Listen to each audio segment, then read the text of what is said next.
Everything needs to work for Kansas State if they want to win against UCF on Saturday.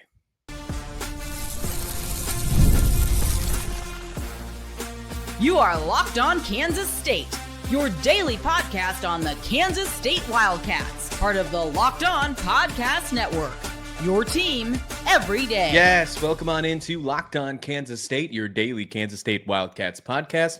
I'm your host, Christian Rauh, and thank you so much for making Locked On Kansas State your first listen every single day. Welcome back to my everydayers. This episode is brought to you by Mazda. Like our players, we sweat every detail because when you make every move count, pulling off the unexpected is only the beginning. Stay tuned for highlights in this week's Moving the Game Forward Mazda Move and Be Moved.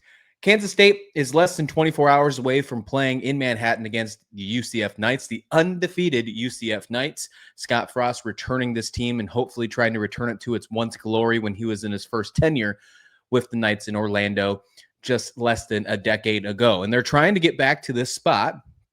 They're trying to get back to that type of feeling, and they're 3-0.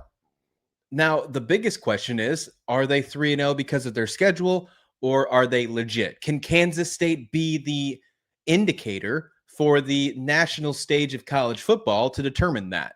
Based on how you would think this preseason, you'd say yes, absolutely. But how you've seen them over the last couple of weeks, it might just be another notch in the schedule, and the narrative may continue if UCF beats Kansas State handily in this one.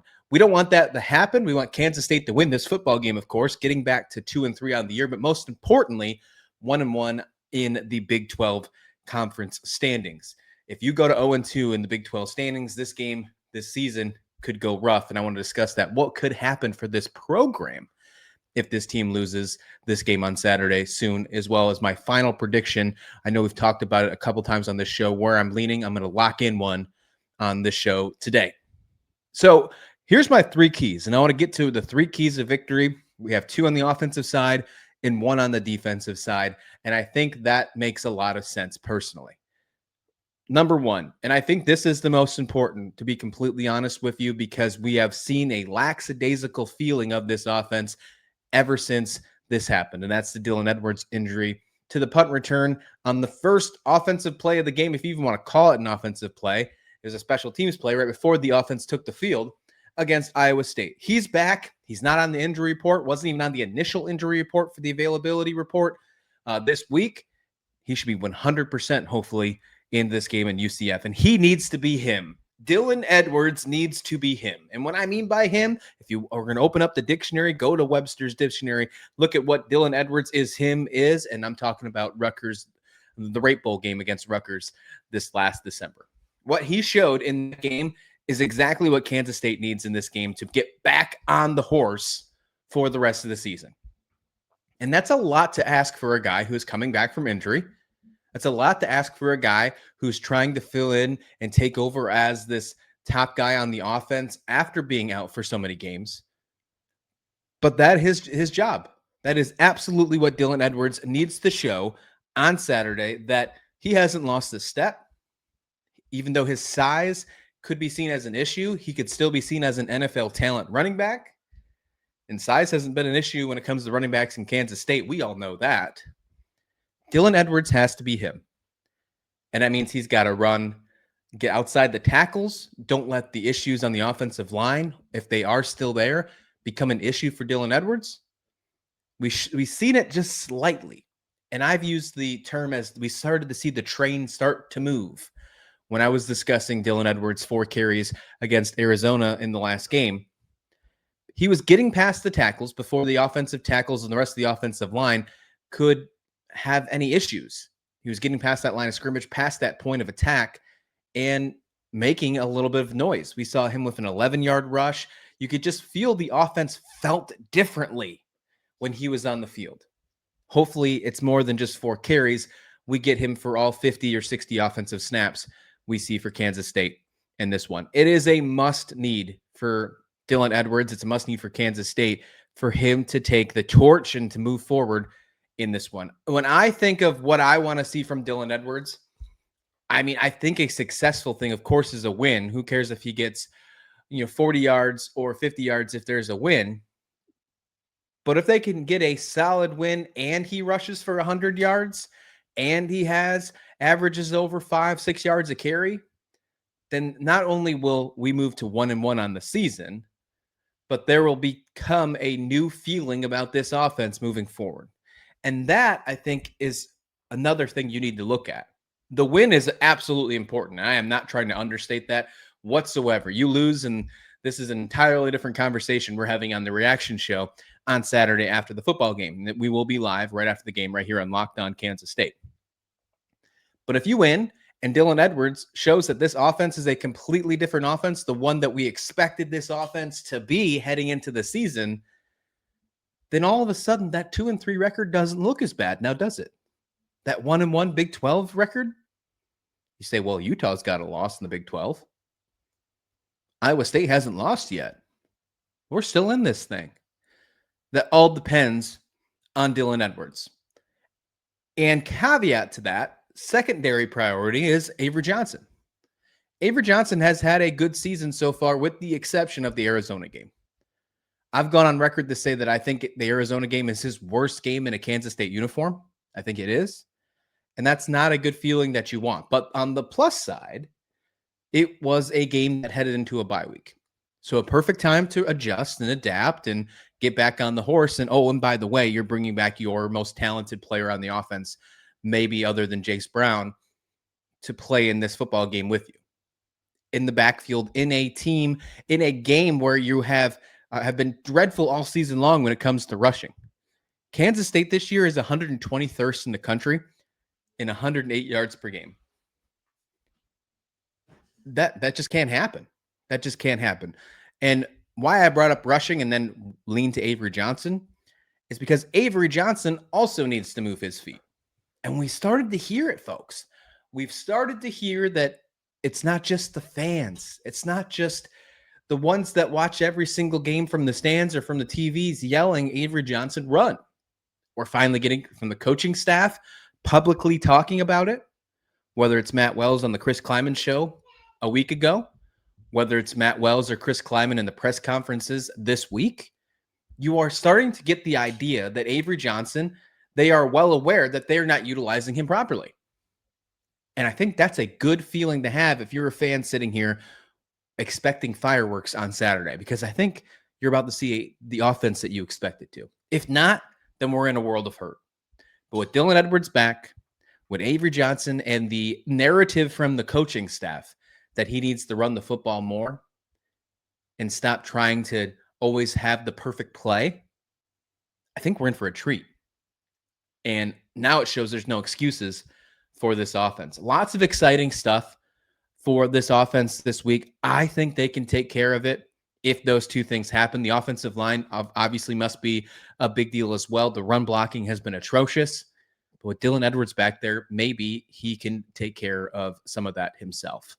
I got one more key to victory, and then I got to ask you the question, what does happen if Kansas State loses this football game?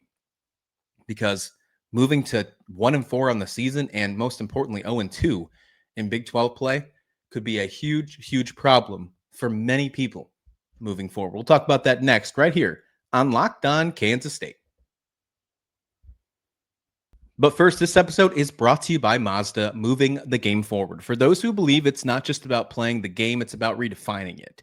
There are moments that do more than put points on the board. They move crowds, they move cultures, and they keep moving the game forward. This week's moment that moved the game forward, I'm going in the future yet again, and I'm saying it's Dylan Edwards. Him returning back this week is absolutely huge for Kansas State. What we have seen in the past for this running game just isn't going to cut it for a team that should be seen as a Big 12 contender. Maybe that narrative's back on the board, and if so, after the game on Saturday, it's going to be because of Dylan Edwards. So when you follow what moves you, the unexpected is only the beginning, and hopefully the unexpected of Dylan Edwards, what we're going to see is exactly the expectations that we've seen all season long. And just like that, there's more to every highlight. There's more to every Mazda vehicle. Mazda, move and be moved. Talking Kansas State UCF on Saturday. This game is going to be an 11 o'clock Central start time. Got an early one. Looks like we're going to have an early game next week as well against Baylor. That one's going to be on ESPN+. This one is going to be a good game. I'm really excited to see this matchup. I think it's going to be closer than many people expect. I've seen some people in my comments thinking UCF wins this one. I saw a crazy comment thinking that UCF wins by 3 touchdowns. Is it crazy? I don't know. But either way, all 4 of the games that Kansas State has had this season have been with 1 score or less. 3 of the 4 have been within 3 points. I think this is another one of those games. I'm going to give you my prediction here at the end of this show. But I do have one more key to victory in this one. Just to round it out, the first 2 keys of victory where Dylan Edwards has to be him. That is the title and absolutely needs to be the case. And then I think Avery Johnson needs to return to being, dare I say, that dark horse Heisman candidate that we all expected him to be at the beginning of the season. And that means moving with his legs, being that dual threat quarterback that we've all expected and hoped that he could be. So far hasn't shown that this season. Got to show that on Saturday. My final key here, and it's a kind of a general one, but I think it does make a lot of sense. You have to prove that this defense belongs as one of the best defenses in college football. When you look at some of these names, Austin Romaine is the first one that comes to mind. You think of how much hype and how much optimistic feelings you had about this defense heading into the season. Austin Romaine being a preseason All Big 12 guy. He's an All-American candidate. I've gone up on record to say I think he can be a top 75 draft pick in the draft coming this April. Well, that really hasn't shown up so far this season. There's been moments, there's been flashes. But again, like most players and like most of the stars on this team, Arizona was a dreadful game for the Kansas State program, period, offense and defensive sides. UCF is no stranger to an offense. They have a very good offense so far this season.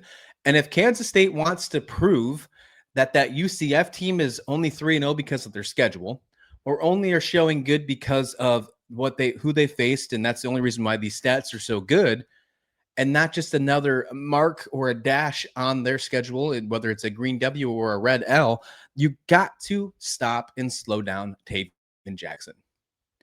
Taven Jackson wasn't even named the starter this season. He winds up taking over the job in the middle of the first game of the year against Jacksonville State, shows up and does really well. I'm not knocking anything from him,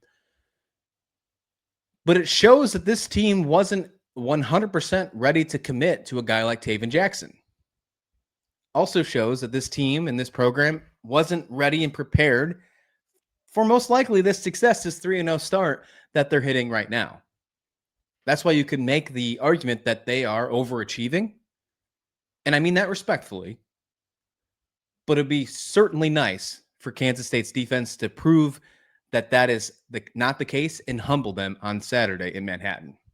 If that does happen, the number one thing they have to do is contain Taven Johnson and that running game. Their rushing attack is 38th in the country, averaging 202 yards per game.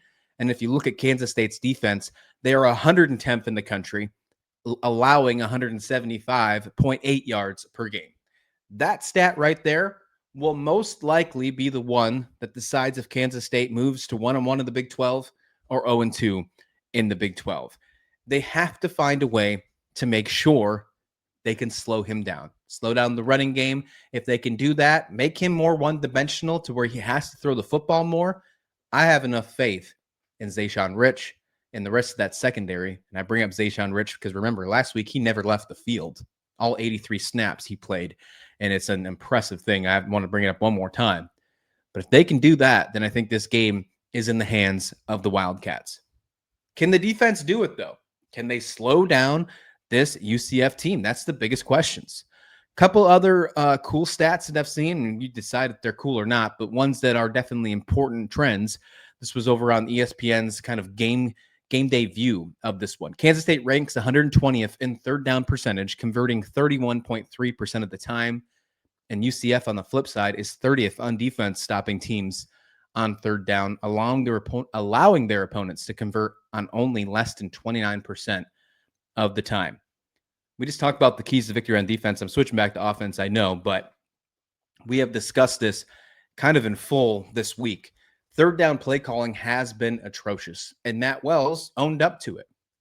It's probably the best press conference we got from Matt Wells all season, saying he wants Avery Johnson to run the ball, owned up to a lot of things that we've been griping about as fans and experts here, and he owned up to it. It's nice. It's nice to have that.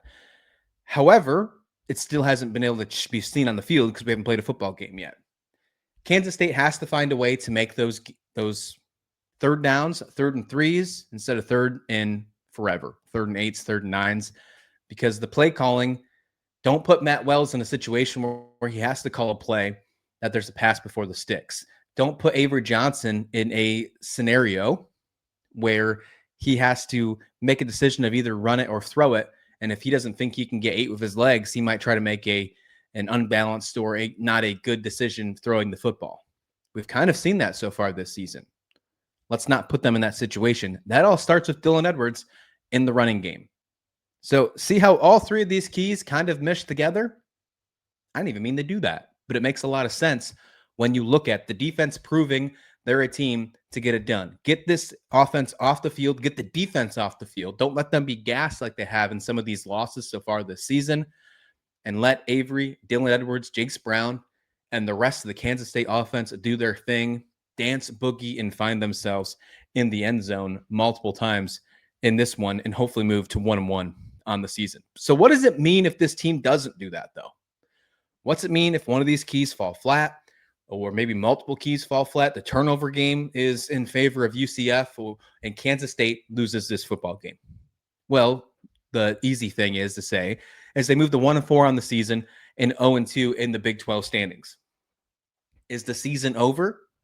I mean, hanging by a thread, would you say no?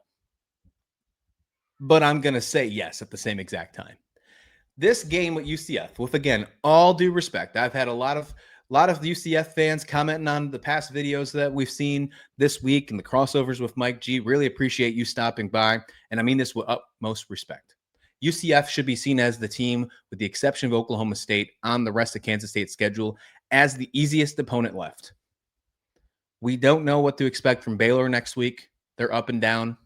They've had some goods. They've had some bads. Their losses have come to an SEC Auburn team and the reigning Big 12 champs in Arizona State by a field goal. Texas Tech, Utah, they both look great.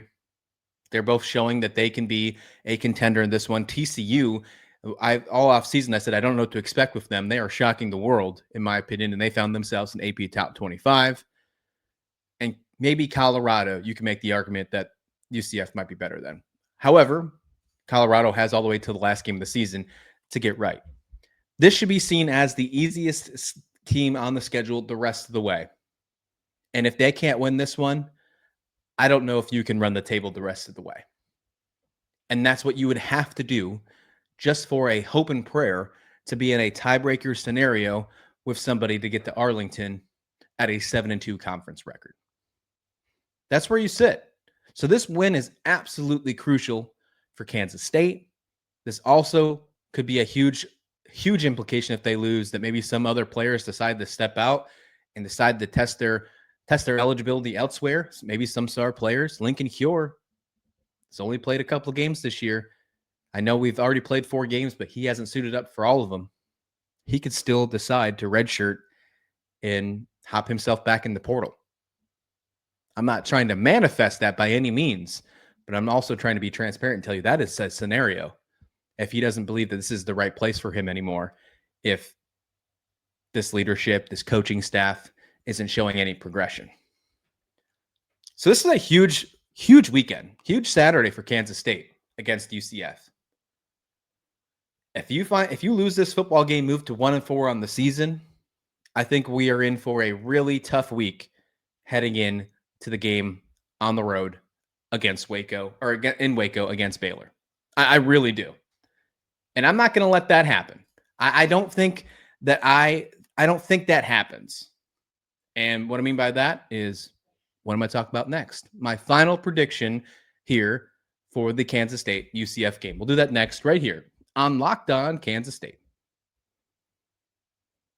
But first, it's almost the weekend, and it's time to look back to this week's MVP on Who Delivered, powered by DoorDash. Just like you can win every Saturday with DoorDash Streaks, saving you more on every time you order, these players delivered when it mattered most. Let's break it down. I'm going to go one more time back to the Arizona game, and I'm going to utilize Jace Brown with that second half touchdown right off the get-go, 70 yards on an interesting run, a jet sweep, if you will, out of the backfield. It's what woke up that Kansas State offense, gave them life, and kept them in the football game although they did fall in that one. His performance is no fluke. He steps up week after week. Death, taxes, big play, Jace.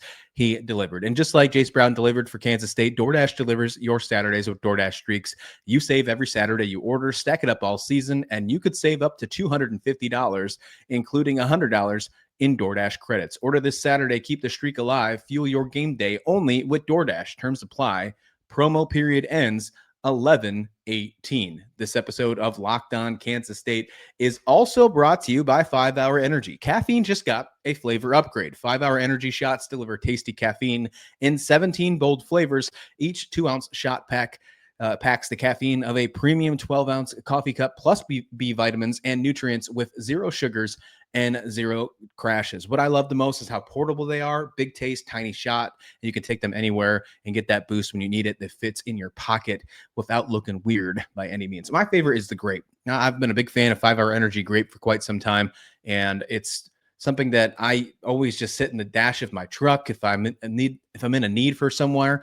I don't want to stop at a coffee shop. Perfect time is a 5 Hour Energy. So enough with those boring, flavorless caffeines. It's time to give your caffeine a flavor upgrade with 5 Hour Energy shots. Get your favorite you love, or be bold and try something new in store and online at www.5hourenergy.com or Amazon today. Welcome back to Locked On Kansas State. Do me a favor, if you haven't already, hit that subscribe button. We're bringing you Kansas State Wildcats coverage like no one else. Your team every day. We talked about our keys to victory on who will win this football game, Kansas State, UCF. If Kansas State has Dylan Edwards go off, if Avery Johnson uses his legs, and if his defense proves that they belong as one of the top defenses in the Big 12 like we all expected them to be this year, if Austin Romaine plays like an All-American top 75 draft pick, then I think this game will be handily in favor of Kansas State. That's a lot to ask for. That is certainly a lot to ask for, though, and I don't know if you're going to say that everything of that happens. I think that would actually kind of be irresponsible for me to say that all of that happens, because we haven't seen that happen all season long, right? Like, it just hasn't happened all year long. And I would love to say that Kansas State wins this one by 30 points. I would love to say that. And I think if you asked me to make a score prediction earlier in this year, when I thought this team could go 10-2 and find themselves easily in Arlington, I might actually make that prediction. Our friends at FanDuel have Kansas State, and this is at Friday evening around 5 o'clock Central Time as I'm recording this. It has Kansas State as a minus 5.5 point favorite. Actually, the spread went back in the other direction in favor of Kansas State. Over under has been sitting pretty steadily at 49.5 points. I like the over. If you were going to play, I like the over. I think there's going to be some scoring in this football game. I think Dylan Edwards and Avery Johnson show up. I think it's going to take a little while for Kansas State's defense to find a way to stop Taven Jackson. I think it's a high-scoring first half, and I think it's a crazy good second half. That's my mindset on this football game. I think it's one of those 3-hour anxiety attacks for Kansas State fans, and myself included, without question. I don't know if Kansas State covers this spread, though. 5.5 points seems like a lot based on how they've played so far this season. Yes, it's in Manhattan. I get that. And usually you get a couple points in favor of that when you're home, especially in college football. But I don't like that spread. So I'm going to avoid that one. If I'm going to play anything on this one, I'd play the over in points. That's personally mine. Please bet responsibly if you decide to play over at our friends at FanDuel. My final prediction of the score, and this is why I think the over is so easy for me, is 30-27 in favor of Kansas State. I think Kansas State can get this football game done. I think it's another close nail biter. I don't know if it's down to 27-27 all, and Luis Rodriguez kicks a game-winning field goal with the time expiring. I don't know if that's where it goes, but I think we are talking about a really close game through and through. I think Taven Jackson has a really good game. I think even though we're going to hand, in my prediction, going to hand UCF their first loss of the season, they still be seen as a really respectful team inside the Big 12. And Scott Frost continues to build the program the way that he has been doing so far this season. He has really brought back a lot of hope and confidence to Orlando, and it's fun to see as an outsider. I'm not even going to lie. It's actually really, really impressive. But I think Kansas State has too much to lose. As I mentioned, UCF is overachieving right now. And usually when that happens, a team comes in and maybe humbles them or sneaks one by and kind of resets back to the mean, regresses back to the mean. Maybe this is that game for UCF. And if so, it's an absolute need for Kansas State. Kansas State has to win this football game. If they don't, I think their season's over. Of course, there's no chance that they're going to be an at-large bid as of now, period, in the college football playoffs. And if they lose this football game, I think all odds of Arlington are already out the window before we hit October. So if they lose this football game, the best you have is hoping to get to 6 wins. And if they lose in a fashion that is egregious, then that might be a tough task in itself as well. A lot on the table for Kansas State on this one, but I think they get it done. And maybe this is my last hurrah. Maybe this is my last hope of faith for this Kansas State squad, but I think they can get it done. I have faith that they can do that. 30-27, Chris Kleiman, Matt Wells, Joe Klannerman, you heard me. Let's get it done.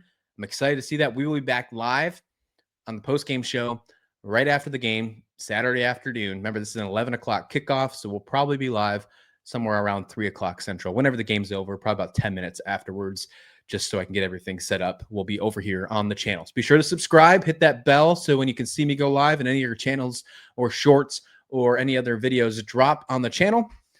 We'll be back here with a episode tomorrow to dive into that. But again, 30-27. Let me know your thoughts in the comment description below. A lot of good stuff happening in college football this week. Hopefully, Kansas State can be one of them with a win. All right, folks, please like the video. Please subscribe. We'll see you back here on tomorrow's live reaction show right here on Locked On Kansas State.